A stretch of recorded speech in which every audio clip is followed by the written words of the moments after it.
বোনের বিয়ে বলে কথা, শপিং করব না তা কখনো হয় বলেন? তো যেই কথা সেই কাজ। বিয়েতে মাত্র 3 দিন দেরি ছিল। ঠিকভাবে সব কিছু শপিং করতে পারিনি। যতটুকু পারতেছিলাম আপনাদের সাথে শেয়ার করার চেষ্টা করতেছিলাম।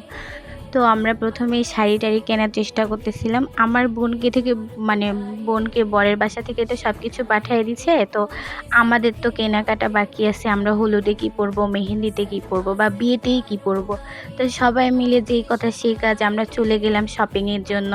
যতটুকু পারছি চেষ্টা করছি।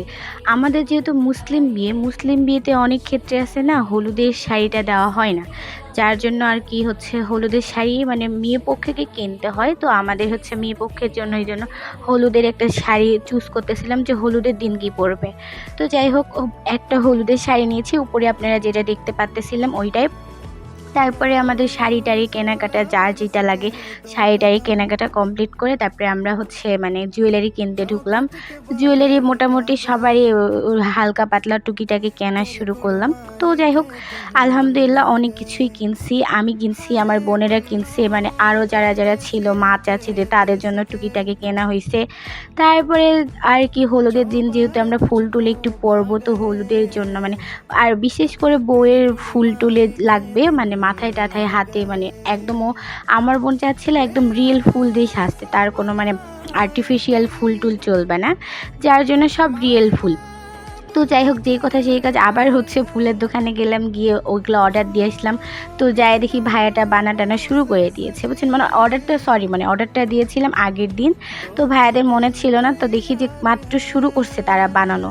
তো যাই হোক, কয়েকটা হয়ে গেছে। আবার আমরা ওগুলো একটু দেখে আমরা আবার অন্য একটা জায়গায় চলে গিয়েছিলাম। তো ফুলের দোকানে কিছুক্ষণ একটু হালকা পাতলা ভিডিও করে নিয়েছিলাম। তারপরে ওই যে ডালা টালা কেনার কথা ছিল, ওই হলুদের ডালা টালা, যারা মুসলিম আপনারা হয়তো বা জানেন, যারা মধ্যবিত্ত বিয়েটা কিভাবে হয় সবারই জানার কথা। মধ্যবিত্ত বিয়ে সামান্য কিছু পরিমাণের মধ্যেই হয়, আমরা যতটুকু পারছি চেষ্টা করছি। তারপরে আমার বোন বলতেছিল যে আমি আমার ভাইয়াকে একটা ঘড়ি গিফট করবে, যার জন্য একটা সুন্দর ঘড়ি কিনতে গিয়েছিলাম। তো একটা সুন্দর ঘড়ি কিনে নিয়ে এসেছি। তো আমাদের এই 2টা ঘড়ি ভালো লাগছিল, 2টা ঘড়ি কিনছি। আর হচ্ছে আমার ভাইয়ের জন্য একটা সুন্দর দেখে ঘড়ি, আমার বোন গিফট করবে, যার জন্য একটা সুন্দর ঘড়ি কিনছিলাম।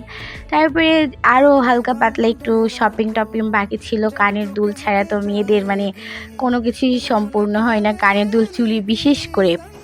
তো যাই হোক, আরও আমার ছোট বোনেরা বড় বোনেরা ছিল, তাদের আরও অনেক কিছু কেনাকাটার বাকি ছিল। তারপরে আবার ওই গয়নাগাটির দোকানে গেলাম, যায় তারা আরও হালকা পাতলা কিনলো। তারপরে আমরা হলুদের স্টেজে ফুল টুল ফলমূল সাজানোর জন্য একটু ফলমূল কিনছিলাম। তারপরে আমার বোন মেহেদি দিতে বসে গিয়েছে। এই তো মেহেদি দেওয়া শুরু। যাই হোক, আপনাদের যদি এই ভিডিওটা ভালো লাগে অবশ্যই কমেন্ট করে জানাবেন। আমি নেক্সট পার্টে আবার আরও দেওয়ার চেষ্টা করব, যেগুলো ভিডিও করে রাখছি। আল্লাহ হাফিজ, সবাইকে ভালো থাকবেন।